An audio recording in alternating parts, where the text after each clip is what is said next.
Justice aux faits divers, un homme de 45 ans, déjà condamné pour 12 viols et tentatives, a avoué le viol et le meurtre d'une adolescente de 15 ans le 20 août à Nantes. 2020 08 30 T12 2.51 2.04.105 Z, la rédaction de LCI. Quand vous avez un drame pareil, c'est un échec pour tout le monde. Les mots sont forts et sont ceux du procureur adjoint de Nantes. Un homme de 45 ans au lourd passé judiciaire a été mis en examen et placé en détention provisoire ce samedi 29 août à Nantes. Il a avoué le viol et le meurtre d'une lycéenne de 15 ans, le 20 août dernier. Le suspect avait déjà été condamné à 18 ans de réclusion criminelle en décembre 2005 devant la cour d'assises de la Vienne. Les jurés l'avaient alors reconnu coupable de 9 viols, de 3 tentatives de viol et d'une agression sexuelle, sous la menace d'une arme, le tout commis entre 2001 et 2003.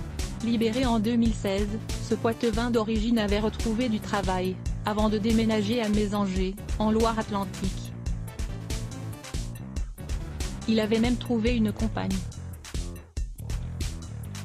On a pu penser à une forme de stabilisation, a expliqué le procureur adjoint de la République de Nantes, Yvon Olivier, lors d'une conférence de presse. Il n'y avait pas le moindre élément qui puisse laisser penser à une fragilisation de l'intéressé ces derniers temps qui aurait pu le conduire à passer à l'acte, a précisé le magistrat, soulignant que le suspect respectait l'ensemble des obligations de son suivi socio-judiciaire, notamment l'injonction de soins. Il voyait une fois tous les 2 mois un psychothérapeute, a-t-il encore indiqué. Il a exprimé une forme de regret, le procureur de la République adjoint de Nantes, Yvon Olivier. Et pourtant, quand François V vient à Nantes, rue Adolphe Moitié, le 20 août dernier, c'est bien dans le but de passer à l'acte, a-t-il reconnu en garde à vue. Il avait déjà fait des repérages dans cette rue et y trouve ce jour-là un appartement inoccupé 40 travaux.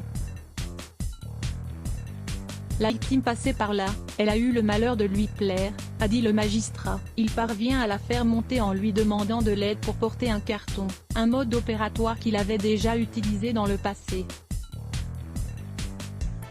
Violée, l'adolescente a ensuite été étranglée avec un câble. Il s'agissait de l'empêcher de crier, a dit le magistrat. Puis, l'homme asperge sa victime d'eau de javel et met le feu à l'appartement. Ce sont les pompiers, appelés pour un incendie, qui découvriront son corps.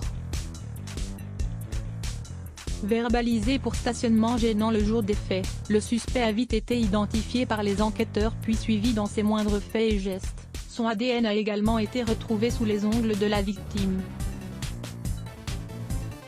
Une vingtaine d'enquêteurs de la police judiciaire de Nantes, renforcés notamment par la brigade de recherche et d'intervention, ont été mobilisés. Interpellé jeudi 27 août, il a livré spontanément des aveux précis et circonstanciés, a indiqué Pascal Gontier, directeur interrégional adjoint de la police judiciaire de Rennes.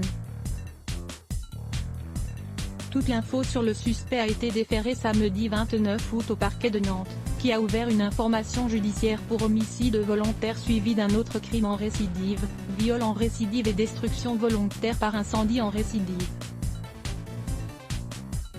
Sa compagne, qui connaissait son passé judiciaire mais pas les derniers faits, a été laissée libre.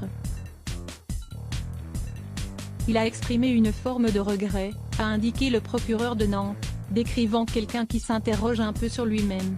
La rédaction de LCI mis à jour, créée, sur le même sujet aussi please enable JavaScript to view the command powered by disk. Let's block ADS. Why?